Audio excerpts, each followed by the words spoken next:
Let's hone in on New Mexico now, where the flooding has claimed the lives of 3 people, as Michael just mentioned. As we know, 2 of those deaths children. There is some video to show you, might be disturbing for some to watch, because there was a person spotted clinging to a tree as these floodwaters raged through an RV park in Ruidoso, New Mexico.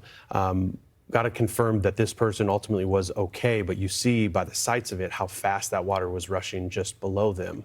The flooding event, which was historic, spawned on by some very heavy rain that led to that rapid rise of the Rio Ruidoso, crested at a record-breaking 20.24 feet. We want to bring in Fox Weather Correspondent Robert Ray on the ground in Ruidoso, and I guess, Robert, from a documenting standpoint, you were in the hill country and you were in Kerrville, and then suddenly this event happened, and same outcome, right? A very different set of circumstances, but the damage eerily looking similar.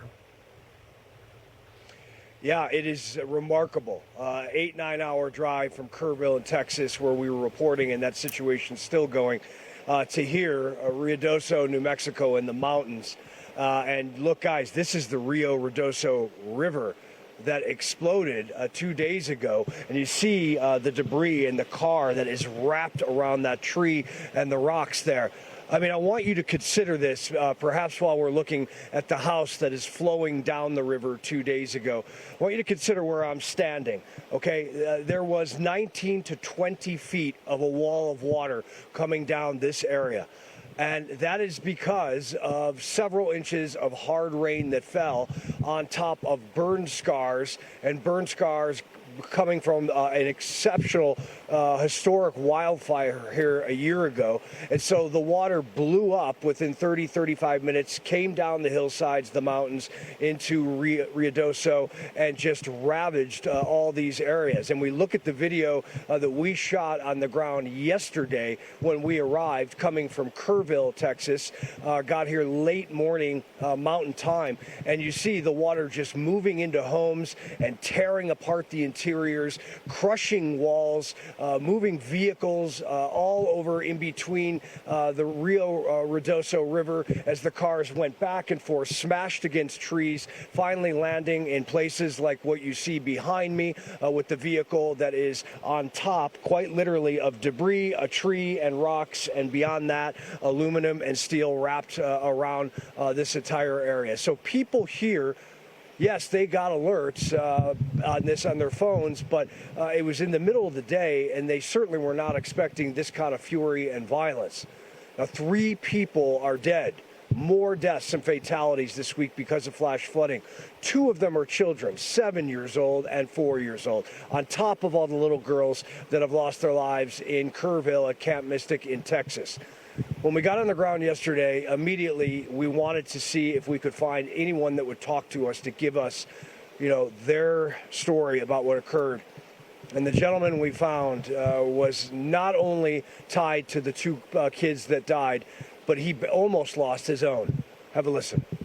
I started screaming. My wife started screaming. My work camper, Jerry Stark, started screaming for everybody to get out. Everybody started running, but the water came through faster than you could even outrun it. My kids got trapped in my house, which I'm sure you got pictures of over there, and they fortunately made it out.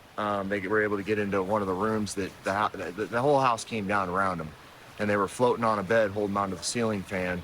There was about that much room until there wasn't any room left between the water and the ceiling in the center of the house, and we couldn't do anything there. We were really fortunate that Swiftwater Rescue was able to rescue our children. Unfortunately, there's 3 people that died out of our park yesterday. Tim Fegan, and then the children that Sebastian Trotter and his wife that were on the river. They lost both their kids yesterday, 4 and 7 years old. And well, yesterday when they were on the phone with my wife, Lindsay, they were praying together because they thought they were going to drown. His kids hanging to a ceiling fan, with water almost up to their necks, and then rescued. Put that in your head. Make that a visual. It's monsoon season here, and let's hope that this is about as bad as we will see. Back to you. Yeah, hard to grapple with, and those accounts, certainly something that those kids will never forget, Robert. A lot of times, too, you hear us say it that this rain came without warning, and I'm not sure if you were, because I know it's still raw, but these storms, like the ones that were in Texas, were warned, but it sounds like that water just came so fast and furious. That's the thing. They did get warnings on their phones, yes, by the National Weather Service, and if they had Fox Weather, certainly. The problem is, and this is what we've been hearing yesterday evening from folks, is it's very similar to what folks are talking about in Texas. They need more on-the-ground local warnings is what people are wanting. Perhaps sirens. We heard people talking about that again because, you know, these flooding situations, according to locals, are not going to go away because of the burn scars, because of the wildfires a year ago. And this is the second time this year, 2025, that where I'm standing has been in a flash flood emergency. So they just feel like they need more warning on the ground, and whether that be auditory from a siren or another way, I don't know. But yes, it's raw. It's the beginning of discussions, just like in Texas, to try and make that happen sooner than later. That it is because the 4th of July, as we know, it's summertime. People like to recreate along those rivers. Appreciate the report. Fox Weather Correspondent Robert Ray in Rio Ruidoso for us this morning. Robert, thank you.